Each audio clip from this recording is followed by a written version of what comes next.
bit of a talking point, Jace. Yeah. Gabby brought it up. We touched on it a little bit.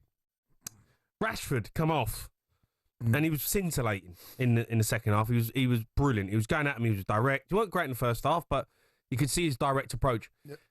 Everyone's going to say, it was a great performance, this and that. You know, Emery get it wrong there, taking him off. I think it was a strange decision at the time, unless he had a bit of a knock, which he didn't look because he's jogged off, unless it was always in his head that he was going to make that substitution. But I've just watched the highlights package of the second half there that's been on our monitor, and everything that's good about Villa, Rashford has got his fingerprints all over it, whether he's part of the build-up, whether he's part of the assist, the cross, shots. He was a problem to them. He was a real problem. And it never quite happened for Ollie Watkins. Never quite happened. No. I'm guessing that was exactly... Sometimes it's hard to come on in a big game like that, to get up to pace. Yeah, it was. It was on 76 minutes. Still playing the game left. Loads of time. It's a bad call. I was a bit surprised at the time, but maybe that was his idea. Need a goal, fresh legs. But yes, he was causing all sorts of problems. He was really good tonight, Rashford. Let's go to Callum. He's a Villa fan. All right, Cal?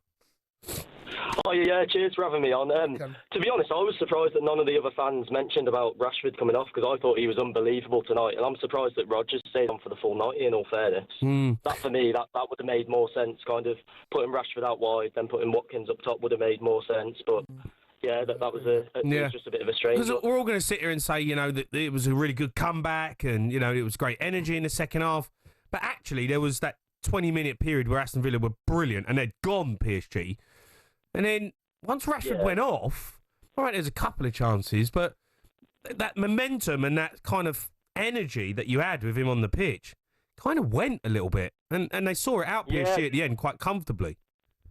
He didn't look like he was slowing down either. That's why I thought it was quite strange that we actually brought him off. He still looked just as good, like in the minutes before he came off too. But I think as well, like, you've got to give credit to our scouting as well, because half of the players three or four of the players that played tonight, we signed them from championship clubs. You got players like John McGinn, who we signed for like $2.5 million. Konza, Watkins got on.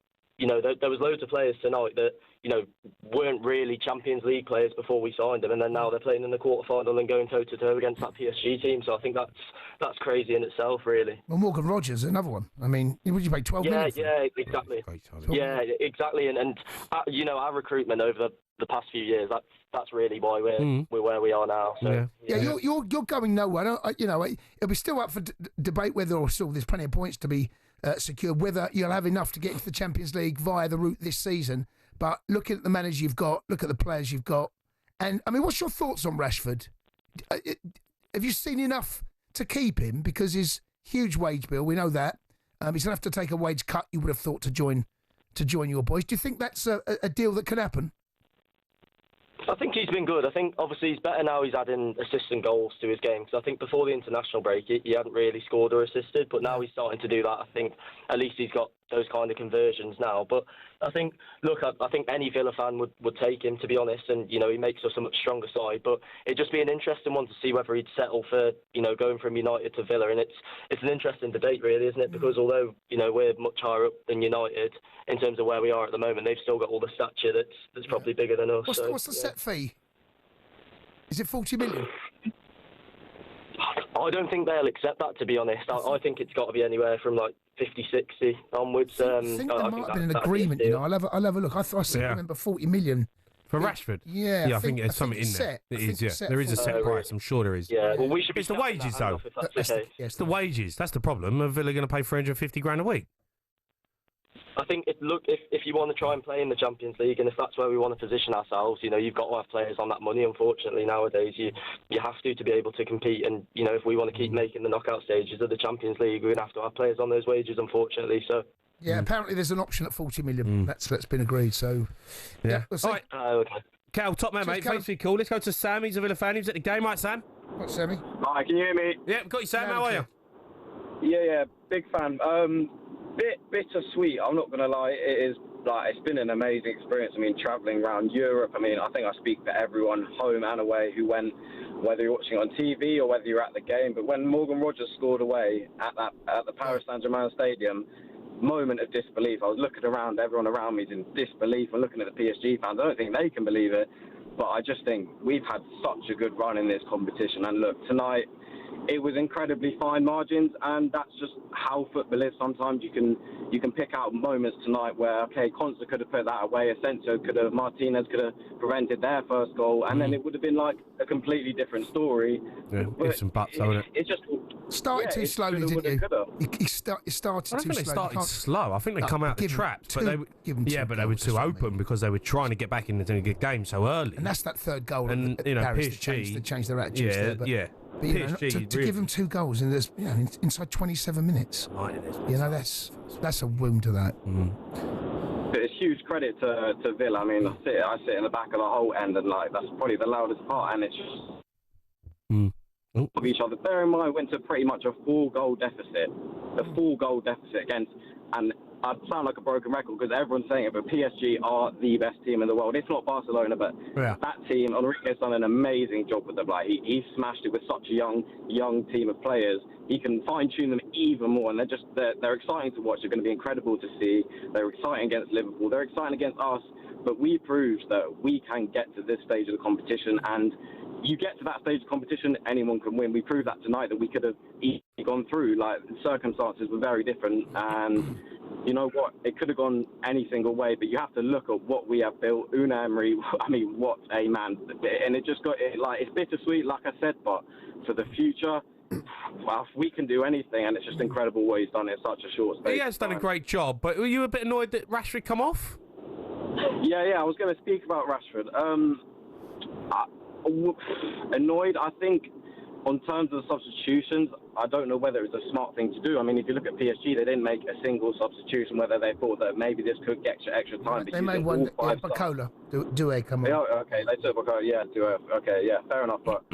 I think it was strange to make 5 subs. Taking Rashford, I think he was having a good game first half. Okay, maybe a bit ghost, but in that second half, best player on the pitch second half. He was the best player on the pitch second half, and to make that sub when there's 15 minutes left in a game you need a goal. It's a crazy decision.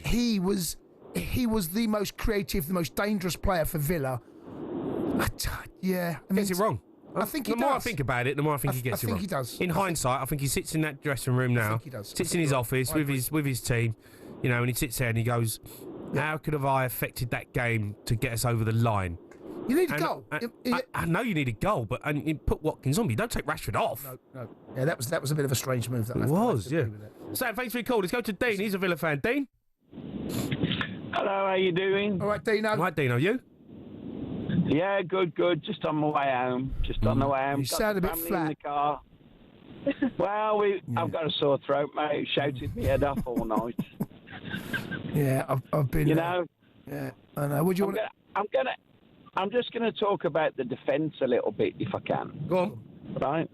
I thought Pau Torres and Matt Cash were excellent tonight. And we talk about Rashford, we talk about substitutions and everything else. But I thought the defence were brilliant, really. Matty Cash, for me, was brilliant. Do you not agree or not? No, I have to say, though, you got carved open for the 2 goals. I mean, completely carved open. It was 4-on-2 at one stage, you know that? And I know you're chasing the game. Emmy, I love him with all my heart, but the first one, that was his fault, wasn't it? Yeah, Rashford gives it away. There's still a lot that can happen between where Rashford gives it away on the edge of their box. Emmy comes out. I think Pau Torres and him getting a bit of a pickle, and I think Pau Torres might even just touch a little bit of the ball, and then it escapes Martinez's grasp, and then Hakimi just, right place, right time. But, yeah, I just left yourselves too much to do. And you talk about... the substitutions, and I agree about Rashford totally. Yeah. I think he was, one of the best players on the park tonight. And then, you look about Matson coming on and all the rest of it. Probably a little bit too late. Watkins can always come on and get you the winner. So, I tell you, what could have been marvellous. What could have been. Yeah, a little bit of what could have been. Yeah. It's a brilliant fight back. But just too much. Just couldn't get past. Can I just one last comment? And I just want to say for all my friends, from the other side of the city who text me tonight, right? I go every week. We always have banter on the WhatsApp, and I've had so many text messages tonight from the blue side of the city. Yeah. And they talk about the, they get promoted, and I love it. Fair play. But they couldn't win the Mickey Mouse Cup at the weekend, and yet There's the bar comment. They feel obligated to text us tonight and say Villa have lost. Have you had quite a few of those jarring texts from your mates? Is that right? Ah, mate, you couldn't believe it.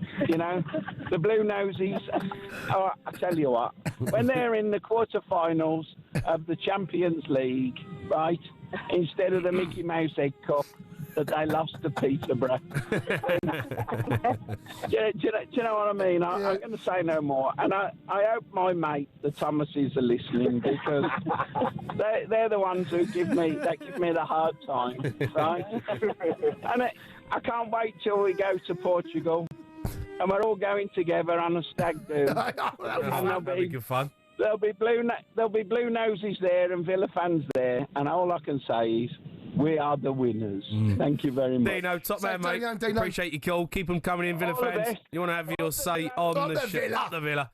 Have your say on the show. Obviously, they played the Europa League song tonight, which is a shambles at the start. So we'll also take some calls. If you had a beast at work in a big moment, you had to do something and you messed it up, give us a call as well. 03717 223344. The Sports Bar with Jamie O'Hara and Jason Cundy. Monday to Thursday nights from 10 on AM, on DAB, via the talkSPORT app and on your smart speaker. talkSPORT.